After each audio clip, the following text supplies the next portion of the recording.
इसके पहले हमने आपको जो है बाल मनोविज्ञान एवं बाल विकास में बाल मनोविज्ञान का अर्थ, बाल विकास का अर्थ, इसके अलावा उसकी आवश्यकताएं क्या है, क्षेत्र क्या है इत्यादि को समझा दिया था। और उसके बाद मेरा दूसरा वीडियो था ट्रिकी वृद्धि एवं विकास, जो ट्रिक के माध्यम से हमने वृद्धि एवं विकास के बारे में अंतर समझाया। आशा करता हूं कि आप पहले के वीडियो देखे होंगे और अच्छी प्रकार से समझे होंगे। और आज का मेरा टॉपिक है वंशानुक्रम एवं वातावरण। तो वंशानुक्रम, सबसे पहले आते हैं कि वंशानुक्रम का अन्य नाम क्या क्या है। तो वंशानुक्रम का अन्य नाम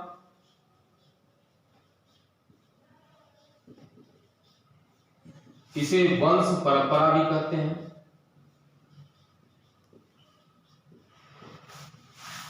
और दूसरा नाम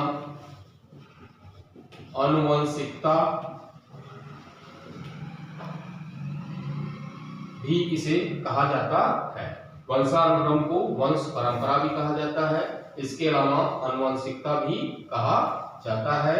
ये आप ध्यान में रखेंगे, कभी कभी वंश परंपरा आता है, कभी कभी आनुवंशिकता आता है, तो ये दो अन्य नामों से जाना जाता है।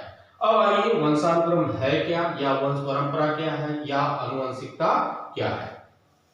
तो कभी कभी बच्चों में माता पिता के गुण पीढ़ी दर पीढ़ी स्थानांतरित होते रहते हैं, तो उसे क्या बोलते हैं, आनुवंशिकता कहते हैं। यही नहीं, माता पिता के गुण नहीं बल्कि पूर्वजों के गुण भी बच्चों में आते रहते हैं, तो इस प्रक्रिया को क्या बोला जाता है, वंशानुक्रम कहा जाता है, वंश परंपरा कहा जाता है, आनुवंशिकता कहा जाता है। तो आशा करता हूं कि ये आप समझ गए होंगे। ठीक, इसके आगे आते हैं कि वंशानुक्रम या आनुवंशिकता की परिभाषा क्या है। तो यहां पर सबसे पहले अर्थ देख लें फिर से एक बार।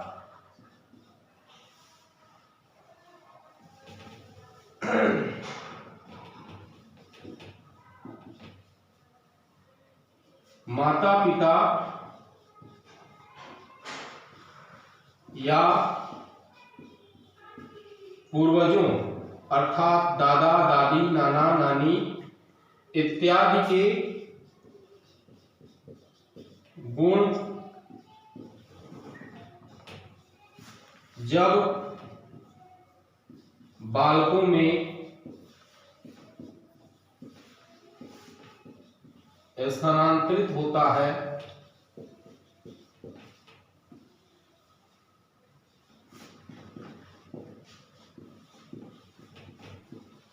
तो उसे आनुवंशिकता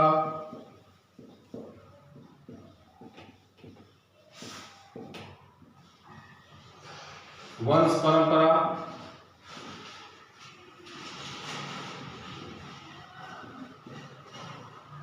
एवं वंशानुक्रम कहा जाता है।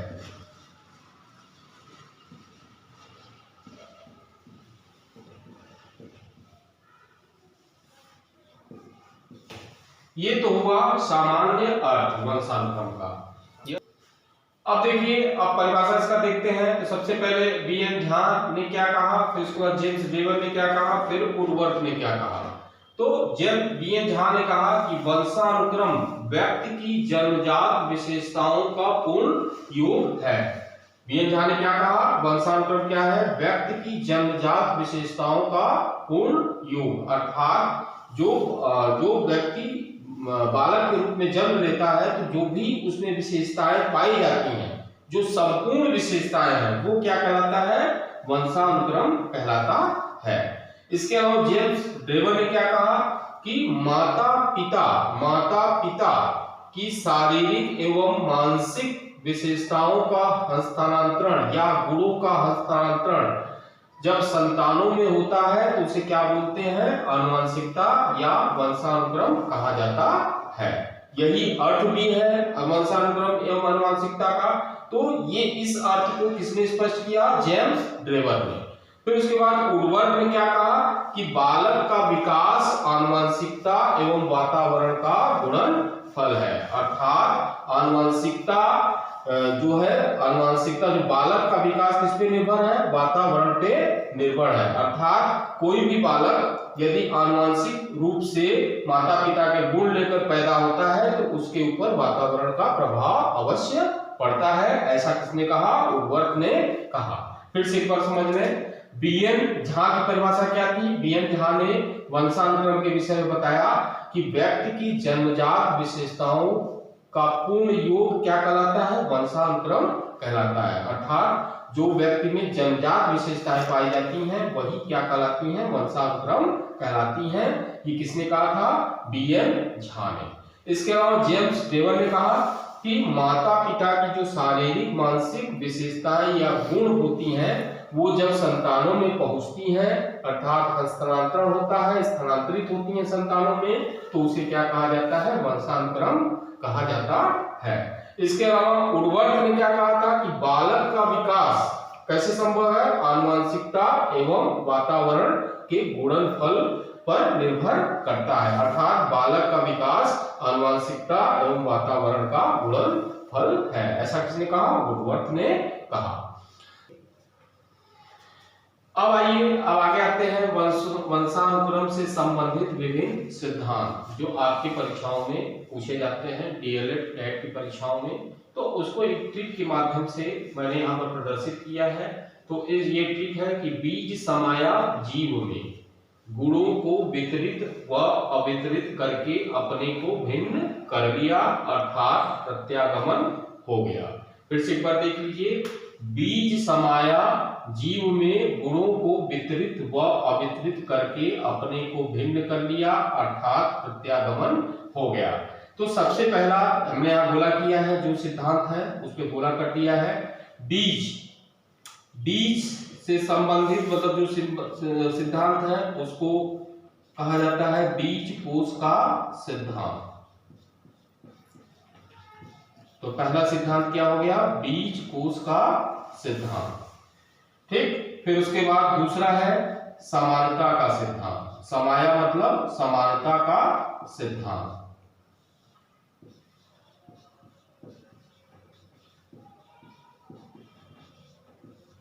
फिर तीसरा है जीव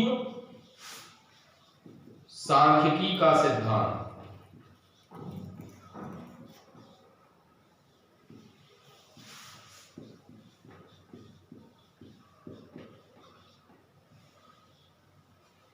फिर उसके बाद गुणों को वितरित से संबंधित अर्जित गुणों के वितरण का सिद्धांत।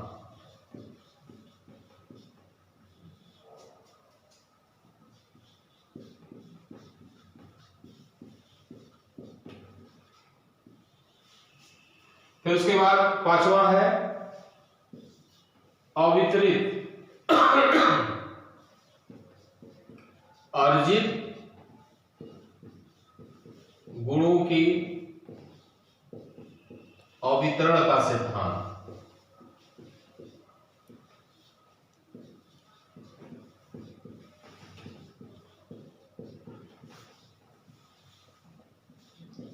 छठवां है भिन्नता का सिद्धांत।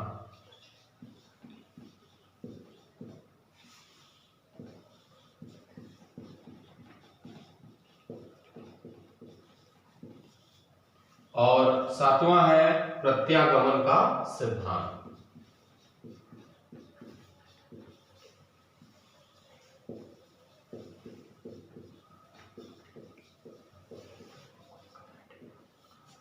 फिर से एक बार देख लें, पहला कौन सा है, बीज से संबंधित मतलब बीज कोष का सिद्धांत। समाया मतलब समानता का सिद्धांत।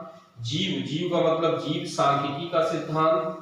वितरित का मतलब अर्जित गुणों के वितरण का सिद्धांत। फिर उसके बाद अगला है पांचवा अवितरित मतलब अर्जित गुणों के अवितरण का सिद्धांत। फिर उसके बाद भिन्नता का सिद्धांत है और अंतिम में है प्रत्यागमन का सिद्धांत। अब आइए आपको एक एक सिद्धांत के बारे में बताते हैं। पहला है बीज कोष का सिद्धांत, जिसे बीज कोष के निरंतरता का सिद्धांत भी कहा जाता है और इसके प्रतिपादक बीज बैंक थे। इन्होंने कहा शरीर का निर्माण करने वाले, शरीर का निर्माण करने वाले मूल जीवाणु कभी नष्ट नहीं होते हैं, कभी ये नष्ट नहीं होते हैं। कभी जीवाणु कभी नष्ट नहीं होते हैं, बल्कि क्या होता है कि यह शुक्राणु के माध्यम से अंडाणु में एक पीढ़ी से दूसरी पीढ़ी में स्थानांतरित होते रहते हैं, दूसरी पीढ़ी में स्थानांतरित होते रहते हैं। ये किसने कहा? बीजमैन ने कहा। और यह किस सिद्धांत के अंतर्गत है? बीज कोश के सिद्धांत के अंतर्गत बीजमैन ने कहा कि शरीर का निर्माण करने वाले मूल जीवाणु कभी नष्ट नहीं होते हैं, बल्कि यह शुक्राणु के माध्यम से अंडाणु में, अंडाणु के माध्यम से जो है एक पीढ़ी से दूसरी पीढ़ी में स्थानांतरित होते रहते हैं। एक बार फिर से सुन ले, बीज कोश का सिद्धांत किसने दिया था? बीजमैन ने दिया था। इन्होंने कहा कि शरीर का निर्माण करने वाले मूल जीवाणु कभी नष्ट नहीं होते हैं, बल्कि शुक्राणु के माध्यम से अंडाणु में एक पीढ़ी से दूसरी पीढ़ी में स्थानांतरित होते रहते हैं। अब दूसरा सिद्धांत है, पहला सिद्धांत हो गया। दूसरा सिद्धांत के बारे में, दूसरा सिद्धांत है समानता का सिद्धांत। अब दूसरा सिद्धांत है समानता का सिद्धांत। समानता का मतलब होता है समान, अर्थात जैसे माता पिता होंगे वैसी उनकी संतानें होंगी। यह सिद्धांत क्या कहता है? जैसे माता पिता होंगी वैसी उनकी संतानें होंगी, जैसे टमाटर से टमाटर ही पैदा होगा। तो ये आपका दूसरा सिद्धांत बहुत आसान है, समानता का सिद्धांत रहा। अब आते हैं तीसरा सिद्धांत। तीसरा सिद्धांत है, अब तीसरा सिद्धांत किसने दिया था? जीव सांख्यिकी का सिद्धांत किसने दिया था? फ्रांसिस गाल्टन ने। इन्होंने बाकायदे सांख्यिकी के आधार पर यह सिद्ध किया कि बालकों में जो माता पिता के गुण होते हैं, माता पिता के गुण ही नहीं बल्कि उनके पूर्वजों के गुण भी उसमें स्थानांतरित होते रहते हैं। सांख्यिकी आप जानते होंगे, गणित में सांख्यिकी आपने पढ़ा होगा। उस आधार पर इन्होंने सिद्ध किया, फ्रांसिस गाल्टन ने, कि बच्चों में जो गुण स्थानांतरित होते हैं वो केवल माता पिता ही नहीं बल्कि उनके पूर्वजों के भी गुण स्थानांतरित होते हैं। इसलिए इसको जीव सांख्यिकी का सिद्धांत कहा गया। इसके प्रतिपादक कौन थे? Francis Galton. तो ये आपका तीसरा सिद्धांत रहा। अब चौथा सिद्धांत के बारे में यदि बात करें तो अब आइए, अब देखते हैं चौथा सिद्धांत, अर्जित गुणों के वितरण का सिद्धांत। अर्थात जो भी बालक गुणों को अर्जित कर लेता है उसका स्थानांतरण जो है दूसरी पीढ़ी में अवश्य होता है। ये किसने कहा था? लैमार्क ने। अब आप लैमार्क का उदाहरण देखिए, हाई स्कूल में आपने पढ़ा होगा। जिराफ का उदाहरण, जिराफ की गर्दन पहले छोटी होती थी, लेकिन उसने अपने भोजन के लिए क्या किया कि ऊंचाई पर पत्तियां क्या होती थी? ऊंचाई पर होती थी, तो अपने जो है सर को बार बार ऊंचा ले जाता था। इससे क्या हो गया? पत्तियां खाने से उसकी गर्दन क्या हो गई? लंबी हो गई। अब क्या हुआ कि पहले छोटी गर्दन वाले जो जिराफ पैदा होते थे, लेकिन धीरे धीरे क्या हो गया कि जब उसकी गर्दन लंबी हो गई तो फिर लंबी गर्दन वाले जिराफ पैदा होने लगे। अर्थात लैमार्क ने सिद्ध किया कि जो अर्जित गुण होते हैं उसका वितरण होता है। इसी तरह से ठीक इसका विपरीत सिद्धांत है अर्जित गुणों के अवितरण का सिद्धांत। अर्जित गुणों के अवितरण का सिद्धांत।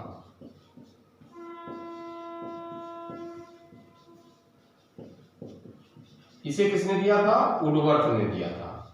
वुडवर्थ ने कहा कि नहीं, अर्जित गुणों का वितरण नहीं होता है। जैसे कि पहलवान का बेटा, यदि पहलवान कोई है, यदि मान लीजिए उसका किसी वजह से हाथ कट जाए या किसी व्यक्ति का हाथ कट जाए तो हथकटा बच्चा पैदा नहीं होगा। अर्थात अर्जित गुणों के जो है गुणों का वितरण नहीं होता है, इसलिए इसको क्या कहा गया, अर्जित गुणों के अवितरण का सिद्धांत कहा गया। इसे किसने दिया था, वुडवर्थ ने दिया था। अब देखिए छठवां है भिन्नता का सिद्धांत। ठीक, इस सिद्धांत के अनुसार बीज में अर्थात जो है गर्भ में अनेक जीन पाए जाते हैं और वो जब जीन संयुक्त होते हैं तो भिन्न भिन्न बच्चों का जो है भिन्न भिन्न बच्चों का निर्माण होता है। अर्थात जीन के कारण जो बच्चे पैदा होते हैं उनमें विभिन्न प्रकार के गुण पाए जाते हैं। ये क्यों कौन कहता है, भिन्नता का सिद्धांत। भिन्नता का सिद्धांत के अनुसार जीन के कारण मतलब जीन आपस में संयुक्त होकर भिन्न भिन्न गुणों वाले बच्चों का जो है निर्माण करते हैं और वो बच्चे पैदा होते हैं तो उनमें विभिन्न प्रकार के गुण पाए जाते हैं। सातवां है प्रत्यागमन का सिद्धांत। प्रत्यागमन का सिद्धांत क्या कहता है कि जिस प्रकार से माता पिता होते हैं उनके विपरीत गुणों वाले बच्चे पैदा होते हैं। अर्थात यदि माता पिता बुद्धिमान है तो उनके बच्चे क्या पैदा होंगे, मूर्ख पैदा होंगे। ये कौन कहता है, प्रत्यागमन का सिद्धांत। प्रत्यागमन का सिद्धांत क्या कहता है कि यदि माता पिता बुद्धिमान है तो बच्चे क्या पैदा होंगे, मूर्ख पैदा होंगे। यदि माता पिता मूर्ख है तो बच्चे क्या पैदा होंगे, बुद्धिमान पैदा होंगे। तो ये सातों सिद्धांत आपने जो है समझा होगा। फिर से एक बार मैं इस चीज को समझा देता हूं कि कौन कौन से सिद्धांत हैं। सबसे पहला सिद्धांत हमने आपको बताया बीज कोष का सिद्धांत। इसके प्रतिपादक कौन थे, बीजमैन थे। इन्होंने कहा कि जो शरीर का निर्माण करने वाले मूल जीवाणु हैं वो कभी नष्ट नहीं होते हैं बल्कि शुक्राणु के माध्यम से अंडाणु में और अंडाणु में एक पीढ़ी से दूसरे पीढ़ी तक स्थानांतरित होते रहते हैं। ऐसा किसने कहा, बीजमैन ने अपने बीज कोष के सिद्धांत में कहा। दूसरा सिद्धांत हमने बताया समानता का सिद्धांत। समानता का सिद्धांत क्या है, समानता का सिद्धांत ये है कि जिस गुण के माता पिता होंगे उनके पुत्र भी उसी गुण के होंगे। अर्थात टमाटर के पौधे से हमेशा टमाटर ही पैदा होगा। अर्थात समानता का गुण बच्चों में पाया जाएगा। ये कौन कहता है, समानता का सिद्धांत। फिर तीसरा सिद्धांत हमने आपको जीव सांख्यिकी के बारे में बताया। इसके प्रतिपादक कौन थे, जीव सांख्यिकी का सिद्धांत। इसके प्रतिपादक फ्रांसिस गाल्टन थे।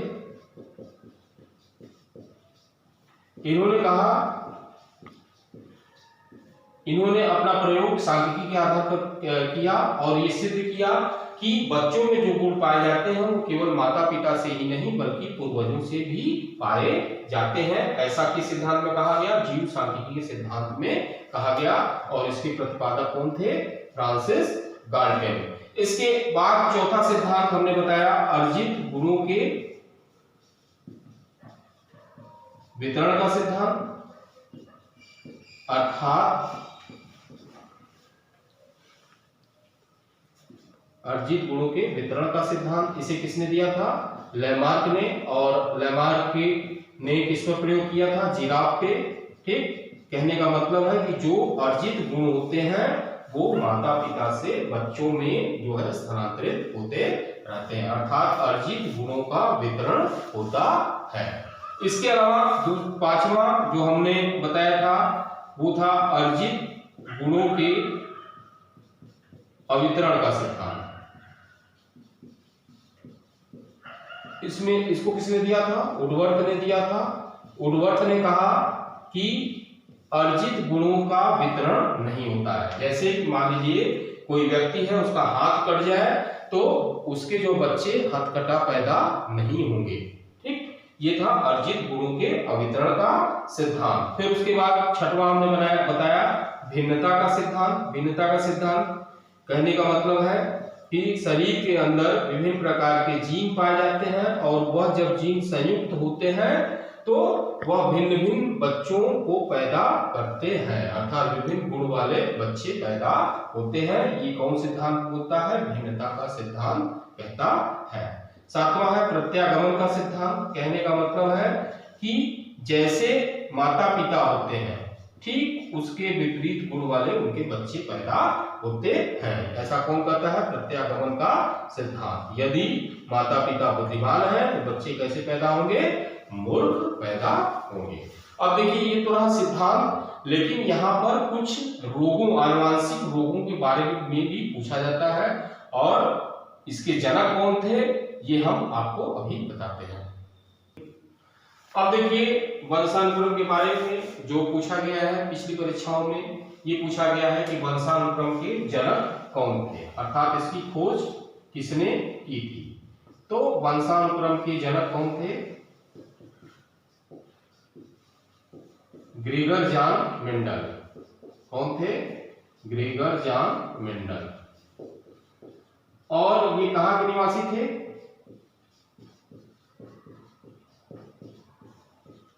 ऑस्ट्रिया के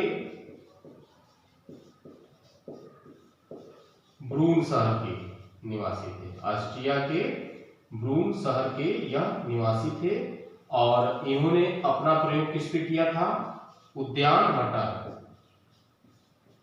उद्यान मटर जिसका मनोवैज्ञानिक नाम पाइजम सेटाइगम होता है। और इन्होंने बताया वंशसूत्र।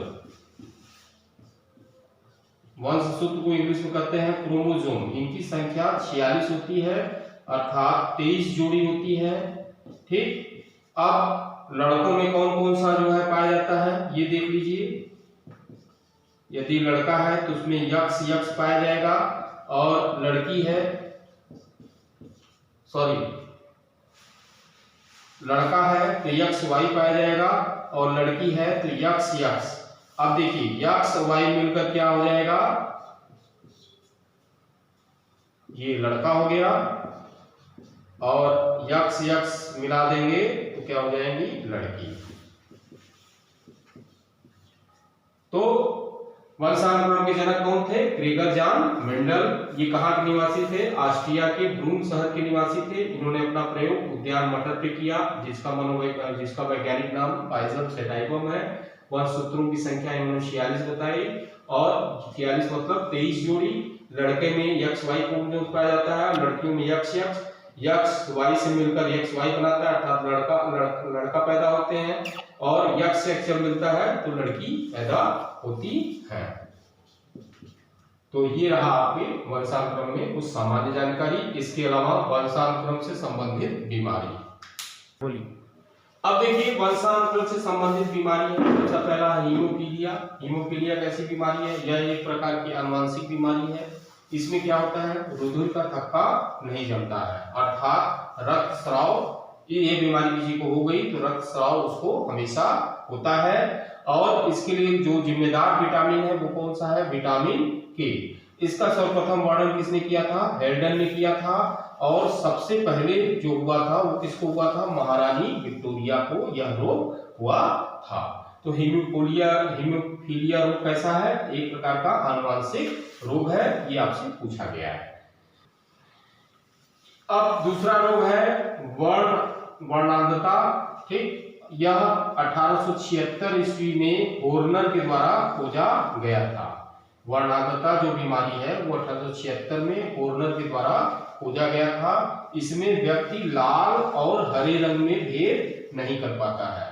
इसे जो है प्रोटीन व हेल्टोटिज्म भी कहा जाता है। इस रोग को प्रोटीन डिजीज व हेल्टोटिज्म भी कहा जाता है, इसको वर्णांधता को। यह गोरी प्रजाति में 8% पाया जाता है, अर्थात गोरे लोगों में 8% यह बीमारी होती है, और काली प्रजाति में 4% यह बीमारी होती है। तो इससे भी आपके प्रश्न आए हैं कि कौन सा रोग ऐसा है जो लाल एवं हरे रंग में भेद नहीं कर पाता है, या कौन सा आनुवंशिक रोग है। तो यह वर्णांधता क्या है, एक आनुवंशिक रोग है। तो ये आपका वंशानुक्रम रहा। वंशानुक्रम का अर्थ क्या होता है, उसकी परिभाषा क्या होती है, उससे संबंधित विभिन्न सिद्धांत, इसके जनक कौन है, और इससे संबंधित बीमारी। यहीं से आपके प्रश्न वंशानुक्रम से आते हैं।